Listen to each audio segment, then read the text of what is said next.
Hello and welcome to the Ryno Sports Talk Podcast, episode 8. And I have quite a few different topics to talk about.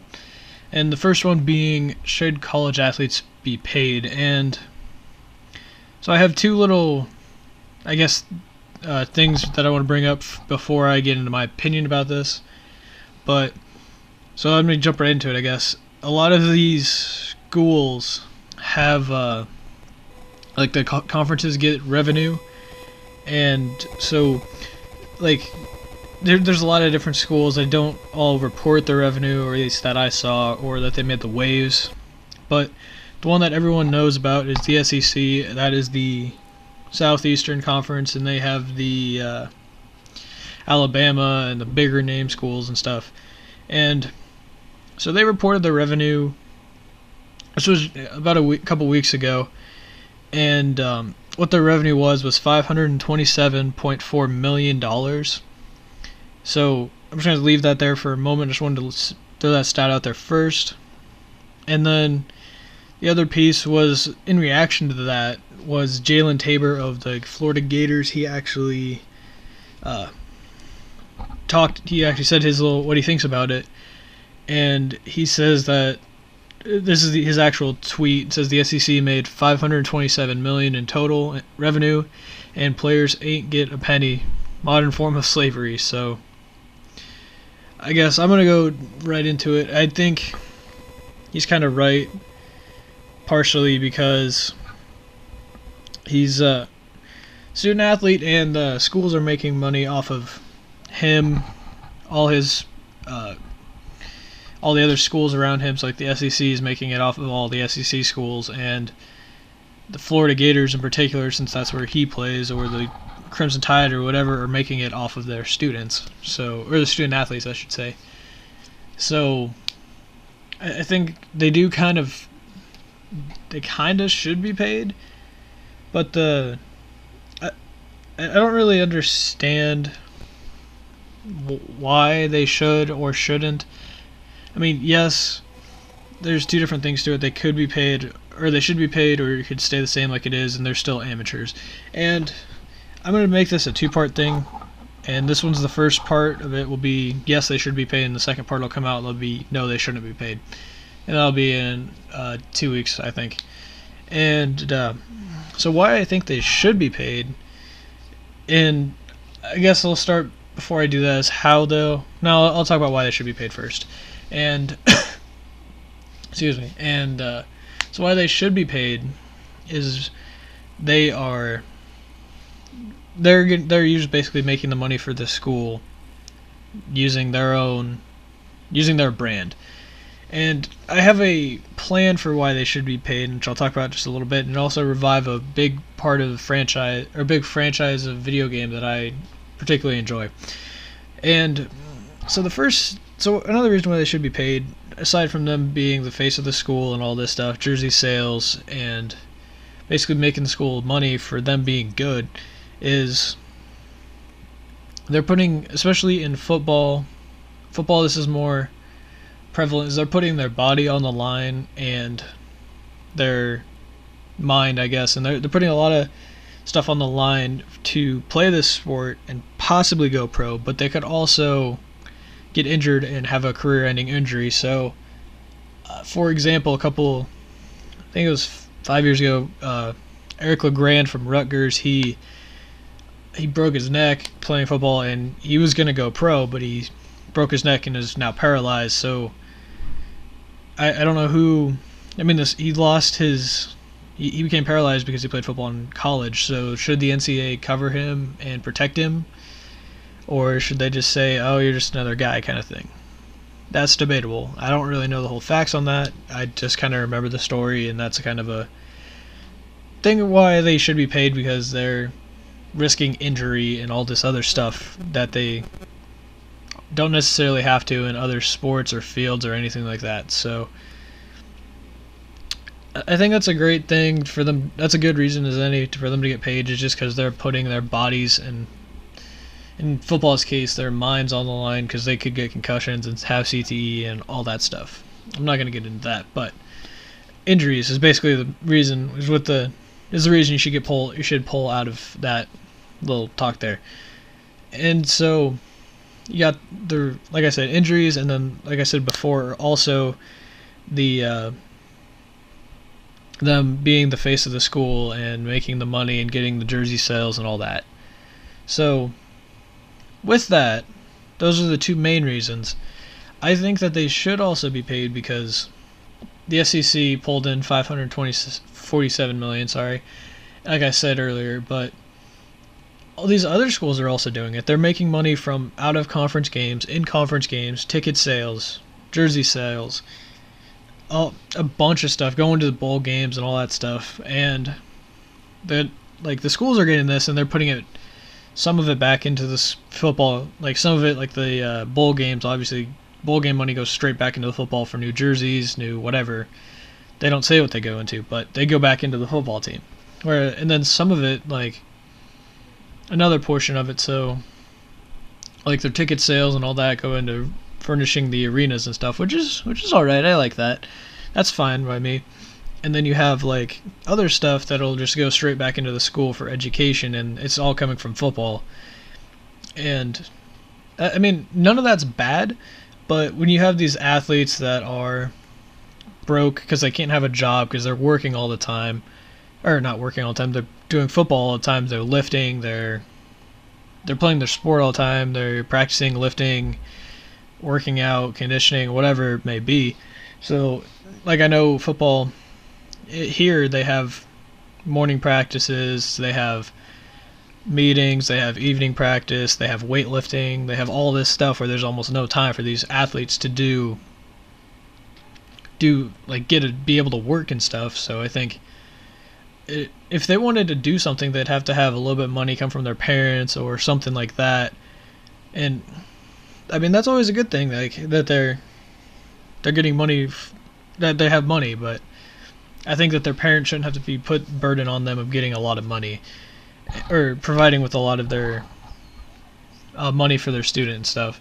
I think school has to pay for a little bit of it so that they could, like, obviously the school pays for their food here and stuff like that, but let's say the athlete misses dinner or lunch because of, or both, just misses food in general because of practices one day, and what are they going to do? They'd have to go to like McDonald's and get like a $2 burger if they're not like super rich or something like that. So I think that's pretty good reason why students should be paid, but I will, like I said, I'll do a rebuttal to this of why they shouldn't be paid, and I kind of want to hear, I'll be watching some, like, what other people think, and just kind of seeing what some reaction to this from the other world. And this is always going to be a big issue as long as they can. And so those are the reasons why. And I'm going to talk about this plan too. So revitalizing NCAA football has been a big thing for people, for just people in general that like NCAA football, like EA Sports, like college football, video games, all that kind of stuff. And they had to cut it in 2014 because the Ed O'Bannon case said that student athletes weren't going to get paid, or cannot be paid. So, but they also can't use their likeness in video games. So, if they really wanted to, EA Sports could revitalize this franchise, make a bunch of money because everyone loves it. I know that for a fact, because everyone's clamoring for it to come back. And what they could do, what I would do if I was president of EA, is work out a deal with the NCAA and be like, hey, can we get the athletes to come in here? We'll make a video game about them. We'll pay them X amount of money, like $2,000 each or something like that, and then, or some kind of deal, and I think the students will take it. They'll be like, hey, we're in a video game. I like it. And it'll be like a full Madden experience, but for NCAA. And I think that'd be great for both the athlete, because they'll get a little bit of money, get to be in the video game. And obviously, of course, they'll get a free thing of video game with maybe a little bit of money back to them too. But it's all logistics. But basically, EA pays college football athletes to make the game. They could do the same thing for NCAA basketball. And I think that would just make a lot of money for EA. If they were smart, they would do that. So, But I'm not ahead of EA, so I can't really say that's coming back or not. I really wish they would do it like that. That'd be cool. But I don't see that happening in the near future unless someone wises up and mans up on this court case. So that's why I think student athletes should be paid, and a plan to do it too. So it's about 2 weeks until the spring training starts for the MLB, and I can't be any more excited. I think I started talking about it last week with the qualifying offer, and I think that's still BS, and it's hurting a lot of free agents and stuff. So I think a lot of the schools are going to be interesting, or not schools, the teams will be interesting. There's going to be a lot of matchups to watch, and I'm just excited for the season. So I'm going to go do a breakdown of each division, talk about it, and then who I project to win, and maybe a little bit of storylines too.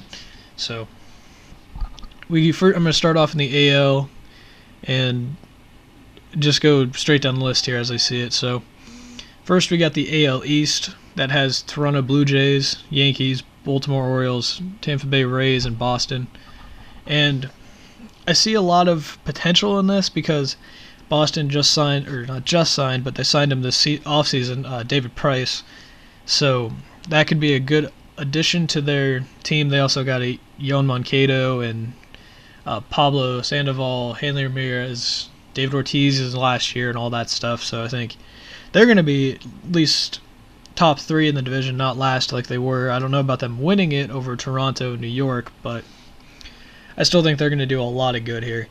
And then moving on to Tampa Bay, they're always sneakily right around 500, at least the past couple years. Before that, they were upper in the division, so I think they're going to hover at 3-4 spot, contend for a playoff spot, at least until late September, or mid-September, I should say.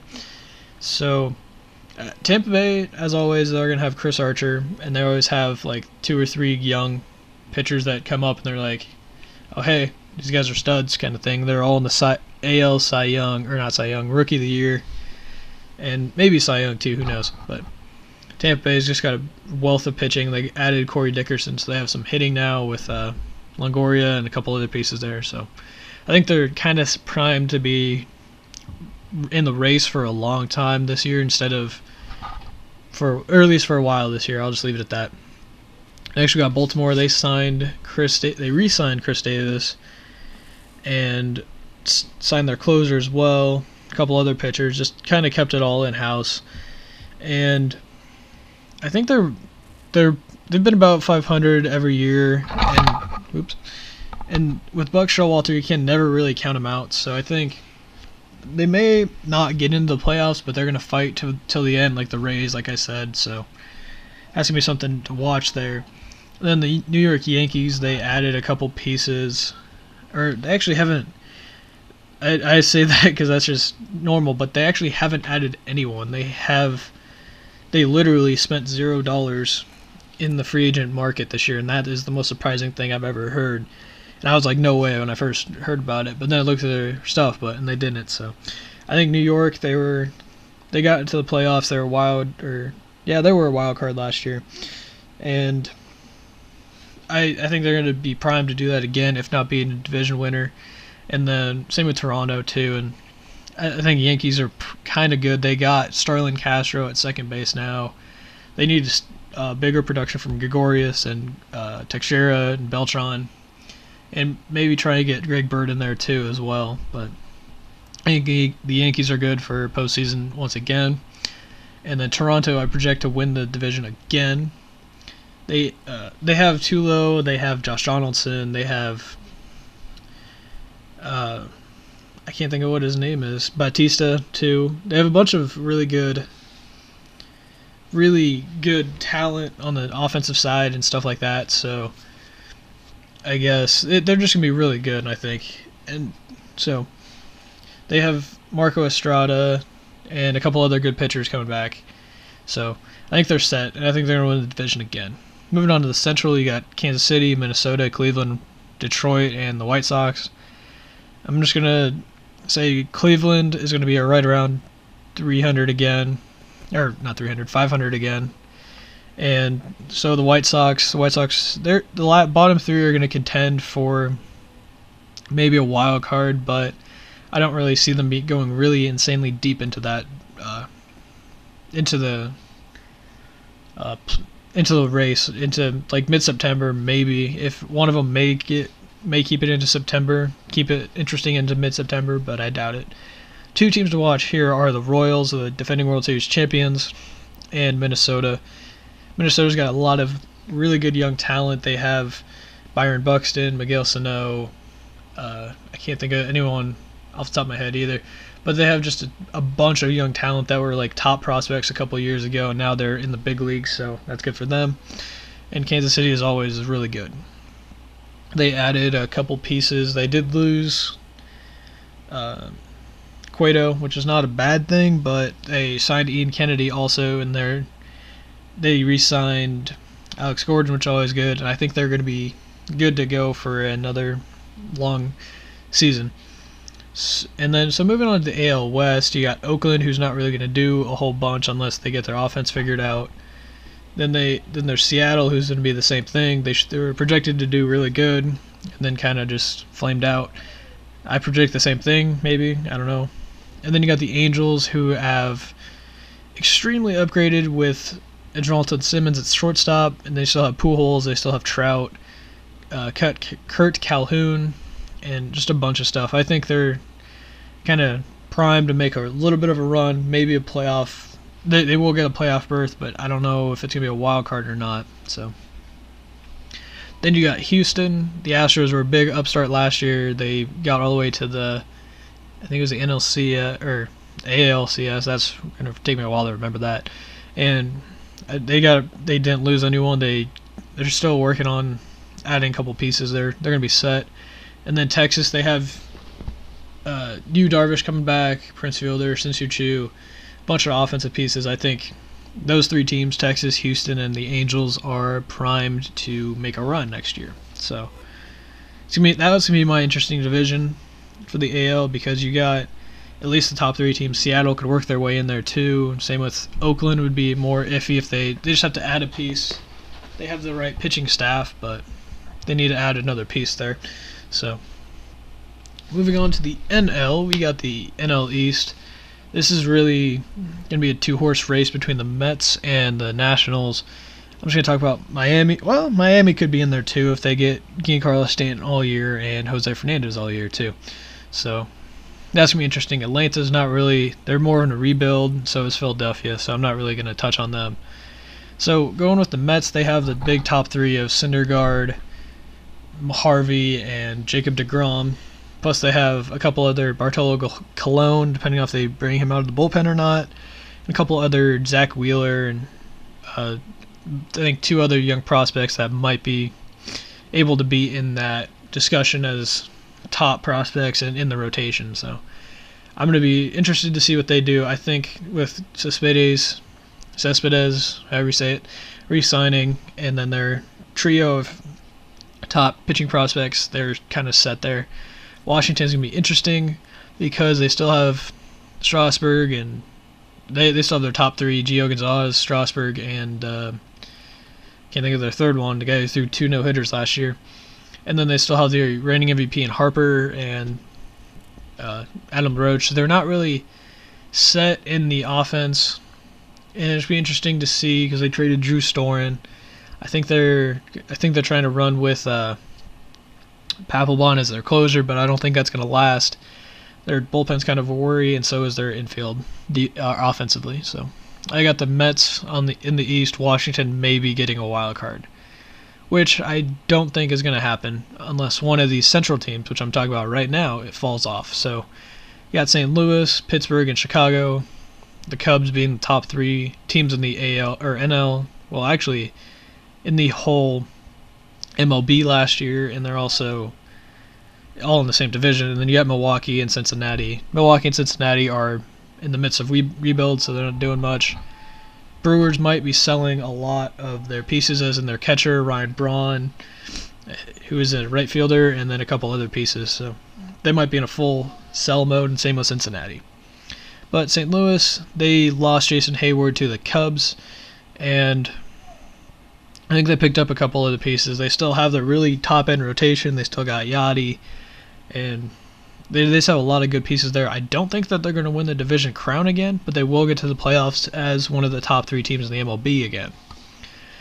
Who I do think is going to win the division crown is the Chicago Cubs, and that's because they have a bunch of young pieces in Chris Bryant. Hayward's still fairly young. Jorge Soler, Schwarber, I don't even know, Javier Baez, Addison Russell, they're everywhere. Rizzo, they're literally everywhere on that team. And they got John Lester, and I think they picked up a number 2. They have Arrieta as well, and they picked up someone else. I can't remember who it is. Some lefty who pitched with Lester in Boston, so I think that's going to be good for them. They're going to have 3 solid pitchers to start the year off with, and then hopefully it'll work really well in the division games, especially against the Pirates and the Cubs, or the Cardinals and the Pirates, sorry. So, and speaking of the Pirates, I think Pittsburgh gets the other wild card, as well as St. Louis, with the Cubs winning the division, just because every year they've done it, they've won. So they got the kind of key to success there. They got McCutchen, they got Starling Marte, they got the pitching, the catching, they got everything. They're a really solid team, top down. And I don't really see them being a huge non-factor in this division. I think they're going to be a big player in the MLB, top 3 team in the MLB again. So, moving on to the West, got Colorado, who didn't do anything, and San Diego, who was high expectations, and they're kind of not really going to be a factor. San Diego more of a factor than Colorado. The Padres might be able to fix or put it all together after the big spending spree from last year, but I doubt it. Who will be able to put it together after a big spending spree this year is the Dodgers. They got Zach Greinke, they got Shelby Miller, and they got some shortstop too. I don't remember who it was, but still, Arizona is going to be a little bit more of a contender for the West. I think only one team comes out of the West, and that's between the Dodgers, Giants, and Diamondbacks, and I think the Diamondbacks have more of a chance than any other team than the Giants to beat the Dodgers, because they have the pitching staff and the insanely good offense with Goldschmidt and their center fielder. I can't remember his name, but yeah. So they got AJ Pollock is his name, and they got just the offense and the pitching. So San Francisco, it's an even year. You can never count them out. They might win 84 like they did this year, and they might just regress a little bit. The only way that they can get back to the reason I mentioned the even years, because the last 3 even years they've won the World Series. The only way they can get back to the World Series is if they win the division, because there's no way they can get a wild card here. So that's going to be interesting here. And then the last one is the Dodgers. I do think that they'll win the MLB or the NL West again, just because they got Kershaw, they got the offense, they got the big payroll for these great offensive threats and pitching, and they have pretty good defense. They got to figure Puig out, but this division is going to be a lot closer than it usually is or should be. I think the Giants will finish 3rd, probably 3 games out, and the Diamondbacks will finish probably 1 game out of the Dodgers at the end of the year. So that's my predictions for the MLB, and that's my primer. I think I'll do a little bit more. I'm going to do a whole spring training thing 2 weeks from now, so be on the lookout for that. And that's just my predictions for the MLB for the 2016 season. So especially in this new NBA, every year we ask, what is the best NBA All-Star Weekend event? And I'm going to lay out the case for every single one and give you my own. Excluding the actual All-Star game and the rookie, or I guess it's not the rookie challenge anymore, it's the Rising Stars challenge. So, but the only reason I'm excluding those is because those are actual games, and people like to watch games more than just events. So, with that, I'm going to jump right in. I have 3 events here. I think, 3 events. And the first one is the Taco Bell Skills Challenge. And I'm interested in this year because they're doing a big men, I guess you can call it a big men, versus point guard or guard challenge. And so with the Skills Challenge, it's an obstacle course. You have to the players go through like weave drills and shooting and passing and a bunch of stuff. They only have 60 seconds to do it, so I think it's a really, I really like it. It's really fun to watch these guys just cut on a dime and pass on a dime and all this stuff. And when they struggle, it's so funny to watch. But anyway, so with this year, they have, like I said, the big men versus the point guards, or the smaller men, or guards, I guess. Front court versus back court is the best way to say that, now that I think about it. So we have on the front court, you got DeMarcus Cousins, Anthony Davis, Karl Anthony Towns, and Draymond Green. And the way I didn't really want to call this the front court, because Draymond Green plays a lot like a point guard, but he's got Steph Curry and Klay Thompson, so he doesn't really need to. So, but he's a power forward too. He's like 6'9", and he plays like a point guard, so that's kind of unfair. And then on the guard side, you got C.J. McCollum, Isaiah Thomas, Patrick Beverley, and Jordan Clarkson to round out the guard part, or the backcourt of this tandem. And I really enjoyed this challenge, like I said, because it just showcases a lot of different stuff, from shooting to passing to dribbling and movement with the ball. So I think I really enjoy it. Patrick Beverley was the winner last year just because he's a little bit of a quicker guy. He can pass really well. He's an all-around player. It kind of shows how good each player is, and I think it's a good thing that they're doing the big men too, because Anthony Davis is like a point guard, but he's also 6'11". He has that skill set to do that. Same with Karl Anthony Towns, and same with Draymond Green. The only real question I have is, why is DeMarcus Cousins in here? He passes really well, and he does a lot of stuff really well for a big man, but I don't know if he could do that on the same level as those guards or the other big men. So I think that's really good for him. Congrats to him that he got in that. So moving on to the next, I guess, the next event is the three-point contest. And this has become bigger and bigger over the last couple of years just because of the rise of Steph Curry, rise of the three-point shot, rise of all that stuff where people are shooting a bunch of threes and cashing them all the time. So looking at the roster for that, you got Kyle Lowry, Chris Middleton, Steph Curry, Klay Thompson, Devin Booker, JJ Redick, Chris Bosh, and James Harden. And I mean, it's always fun to watch that just because you can see like Steph Curry or Thompson or whoever just get on a huge run, just get hot and hit like two racks in a row. So they'll hit, I think it's like 14 points is what that would end up being. And they always add just a little bit of a touch to that just to make it kind of interesting. And I mean, that's not a bad thing. I enjoy it.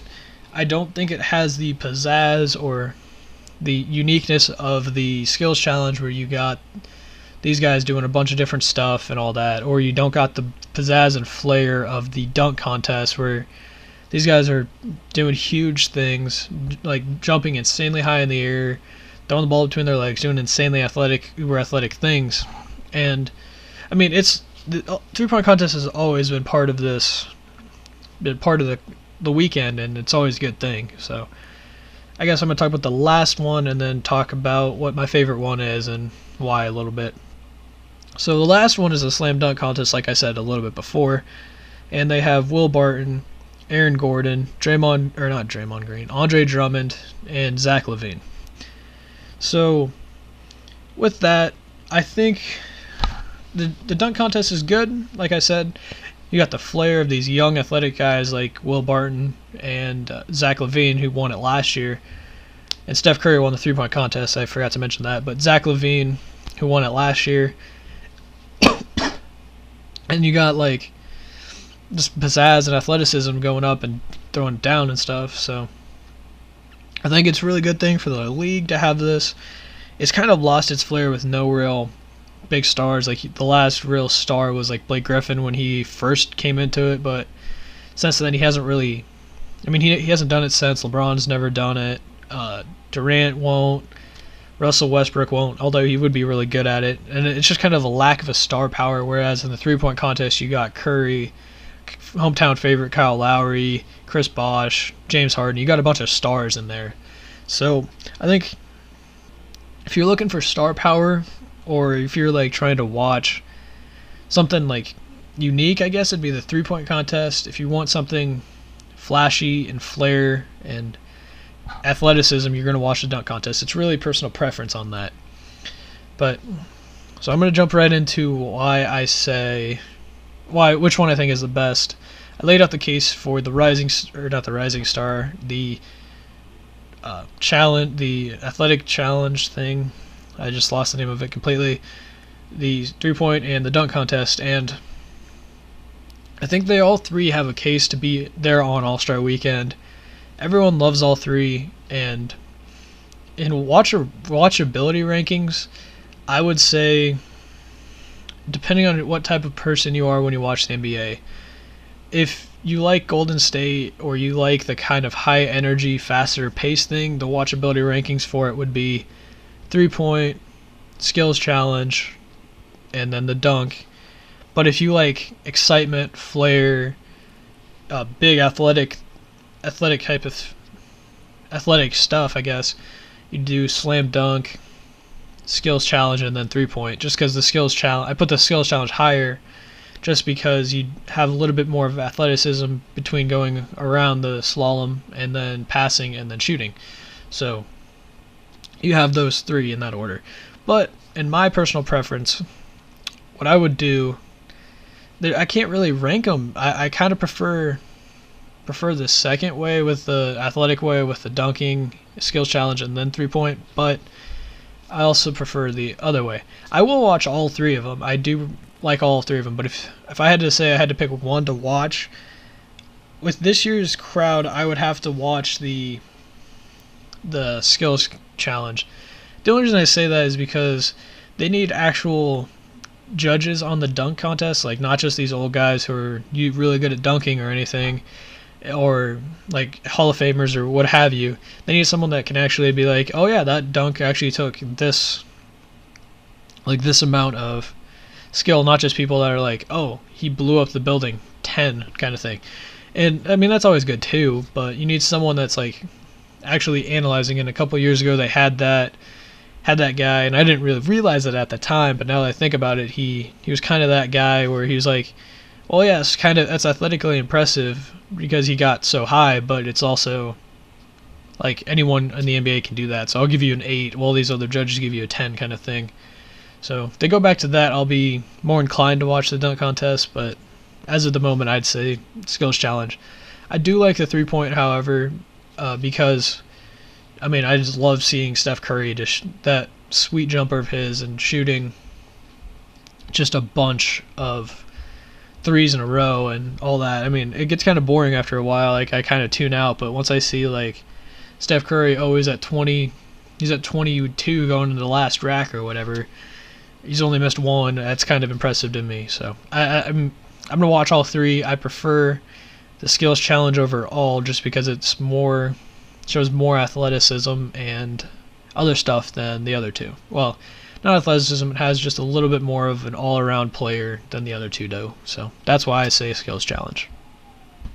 So with the Super Bowl being played this Sunday in Santa Clara, the big storylines are Peyton Manning, the defenses, Cam Newton, and that's really about it. Is like who wins, obviously. But what I keep hearing is, especially with the media nowadays, you hear Cam Newton hates the media because people criticize him, and that's fair, because all I see usually is, oh, Cam Newton dabbed from doing, or like at half at the 50-yard line, he dabs after touchdowns and all that stuff. And if you don't know what dab is, it's a dance move, and I mean, it's unique to him. He started it. It's kind of a bad thing because no one really understands what it's about, like what a dab is in different type of context. And I wouldn't advise kids to look that up or anything, but I kind of know because I've heard some of that stuff, and I've known, like, I kind of looked it up, and I'm like, what is this? And I know that like some of the rappers do that kind of thing, and it's kind of interesting. But or like the dance move is interesting, not the other not the other part. But anyway, so you got Cam Newton dancing as a big storyline for the week, and I don't see why it should be. In my opinion, Cam Newton dancing is great for the NFL, and obviously it's hurt because a couple years ago when people were like, oh, or not people, they're like, okay, so let me put a timeline out there, I guess would be the best way to do this. A couple of years ago, about 10, 15 probably, when Chad Ochocinco, Terrell Owens, like that kind of era when they're in their prime, with T.O. on the Eagles and Ochocinco on the Bengals, they had a huge thing, and Randy Moss as well when he was on the Vikings. But they had a huge thing where after every touchdown they'd do a celebration, and they'd have a huge elaborate dance. And Key and Peele made fun of it, and I thought that was a great thing that they did. I thought it was hilarious. But that's not the point. So, like I said, they were dancing about 10, it was probably about 10 years ago now. And they were doing that well before that too, but it started coming into light about 10 years ago because SportsCenter did a thing about it, just making fun of them, but they weren't making fun of it, but they were using it as a this is SportsCenter commercial, which I thought was pretty cool. And then you got these flashy guys and all that stuff. And then I think it was a couple years ago, I had probably about 5 or 6, maybe 7 or so, but a few years ago, the NFL said, no, don't dance after touchdowns anymore. And I don't really understand now. I didn't understand at the time, and I still don't now. That's where their branding of the No Fun League comes around. And for the last 5 or 6 years, they've had a huge kind of, I guess, like, ban on that. And they've been dropping down the hammer, like when Von Miller dances over someone when he gets a sack or what have you. And I don't think it's really right, because you got Cam Newton out here having fun, doing the Superman Cam when he first came into the league, doing the dab, doing whatever he does, and then you see people like, oh, that's disrespectful because you're taunting the opponent. And that kind of goes back to what I talked about last week, where people are getting into their safe space and being soft and all that stuff. And I don't think Cam Newton's soft. I'm not saying that at all. I'm saying the fans are, where they're seeing him and they're getting offended by that. And that's not a good thing for the league, first off, just because of, like, because I personally like it. I think it's a great thing. And just because he's having fun out there, he's still playing the right way. It's not like he's out there just throwing shade at everyone. He's playing the right way still. He's not just doing it just to do it. He's doing it because he's at the top of the game right now. And it's good. It's a good thing. I think he does a lot of good stuff for the game. He's like, the one thing that I saw, it was a couple of weeks ago. I have two different things. There was a bigger deal a couple weeks ago, but not as big of a deal now. But someone made it a big deal that he was giving footballs to kids in the stands, and I don't really see why that's a big problem. Like, everyone was like, "Oh my gosh, he's doing it. He's giving footballs to kids. That's so disrespectful," or whatever. And I sit there, I'm like, why? He's making that kid's day, probably. Like, if I'm a younger kid that lives in Carolina, let me turn that around. So I live in Nebraska. Well, I lived in Colorado before, and he's like, so say I went to a football game, and it's my first football game ever, and let's say this was a couple years ago when Jake Plummer was really young, or was still in the league and stuff. He was the big name. So what would you say? I would start screaming if Jake Plummer came up and gave me the ball from the game, kind of thing. Like, that's a kid's dream to get a game ball and all that stuff. That just makes their day, makes their year, makes their life, whatever. And that's just a great thing, because like the kids love it.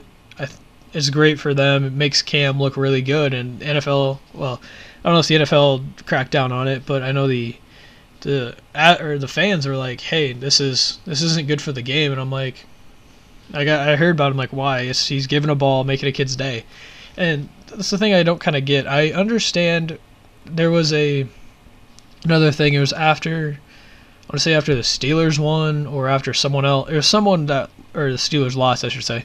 Someone lost in Carolina, and so these fans were like flying their flag, the opposing team's flag.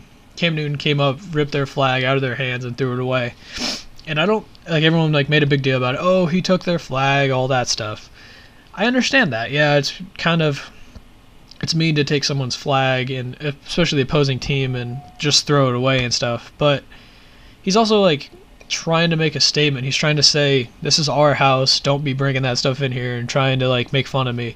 You don't know what that guy was saying. He could have been like, oh, we're better than you kind of thing, we've done it longer, whatever.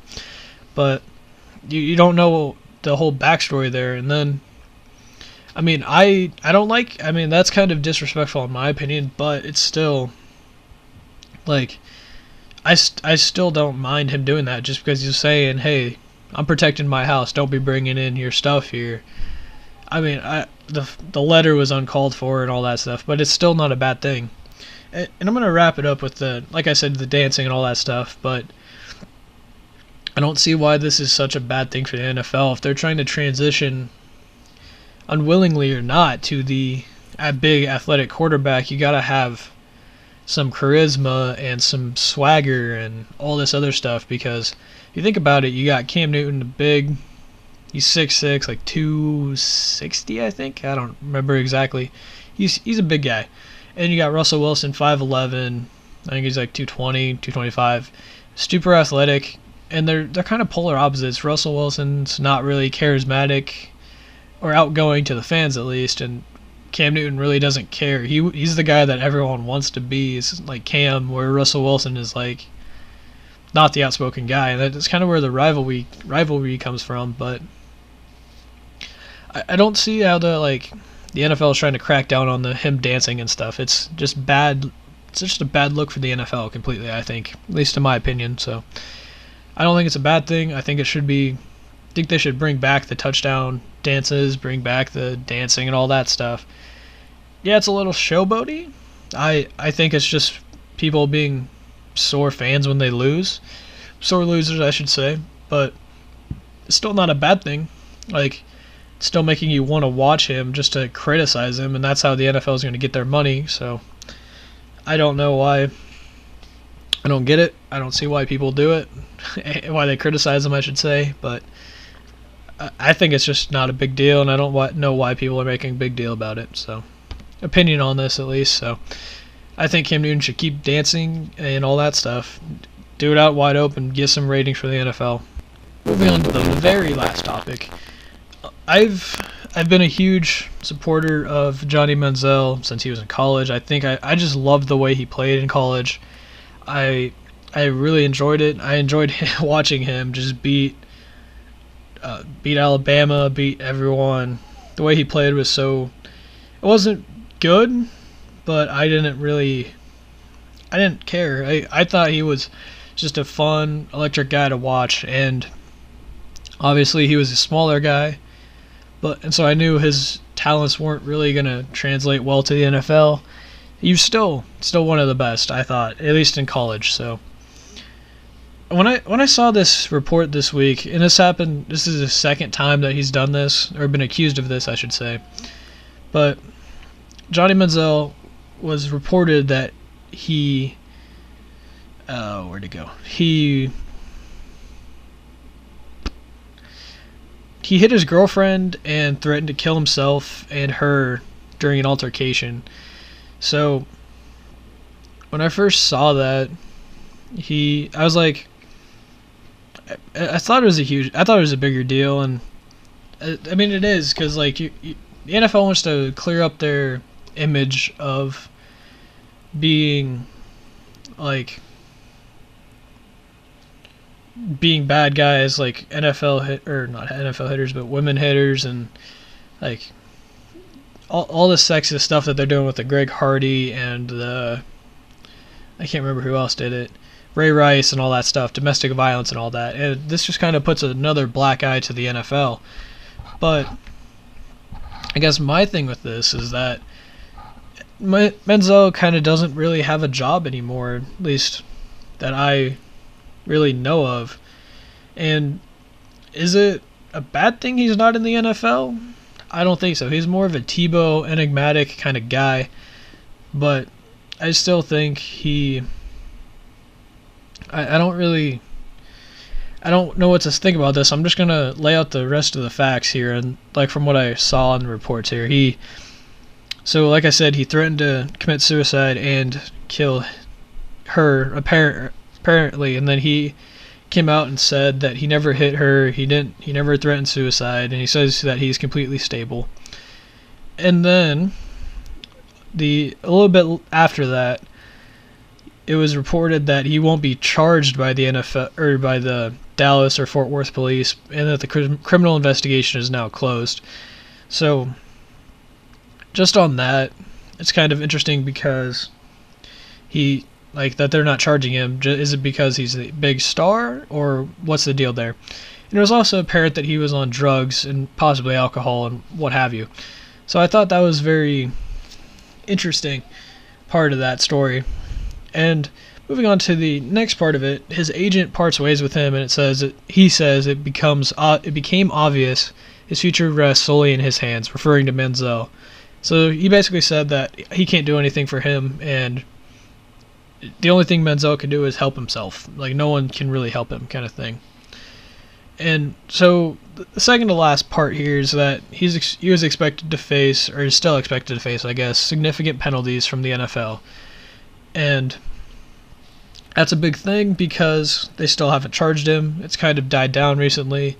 Obviously, it hasn't died completely, but I still think that if whatever their penalty is, if it's anything near Ray Rice or Greg Hardy where it's just a few game suspension, it's completely wrong. I think they should kick him out for a year and also do just a little bit, maybe make him do, I don't know what exactly you can do. He's not going to be, I don't know what to think there.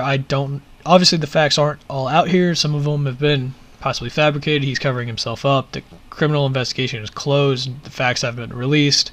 All that stuff. But I think he's kind of kicked out of the NFL. And I'm going to talk about this last piece real quick and then move on to my analysis of Johnny Menzel, his career, and this incident and what it means for him. But so his dad said that he won't live to see his 24th birthday if he keeps going the way he is, like living the way he lives right now. And that's kind of says something to me, because if his dad doesn't expect him to live that long, or well, if his dad can see that his lifestyle is that bad, why isn't Menzel changing it?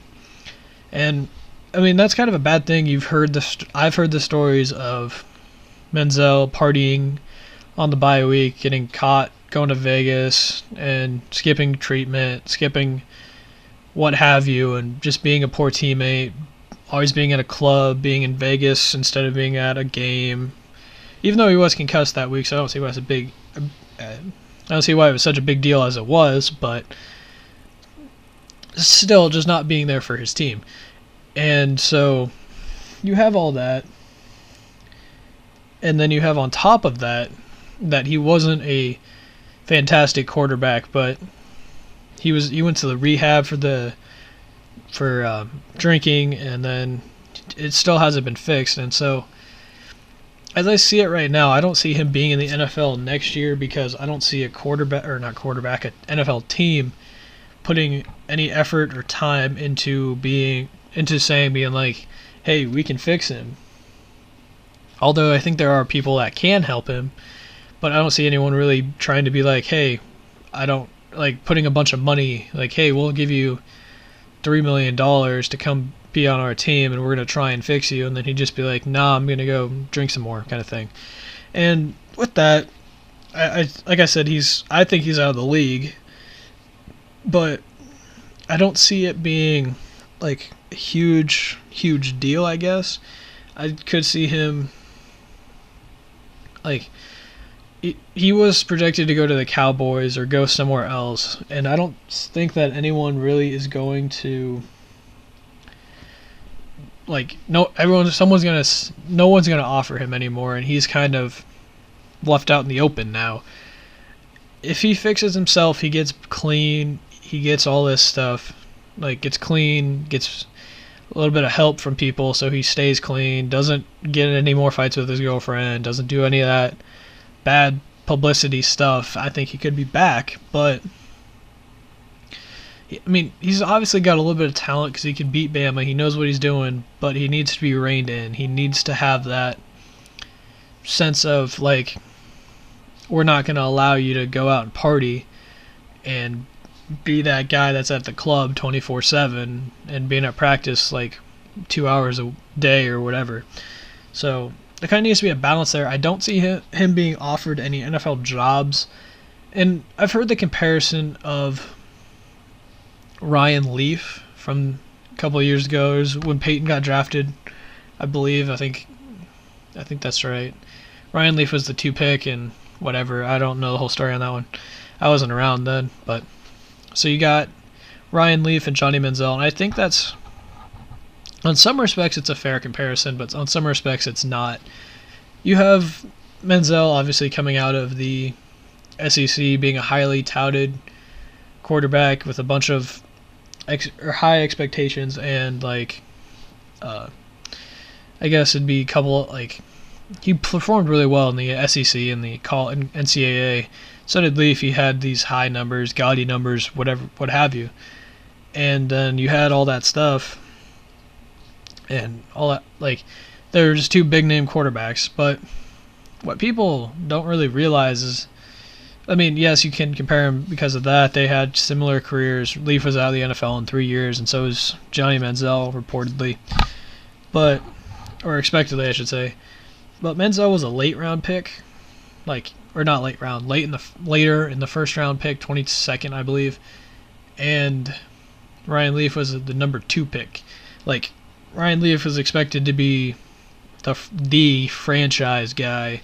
Johnny Manziel was hey, he's good. He's gonna sell tickets. He's gonna be that guy. Maybe he'll be good someday. So I don't really.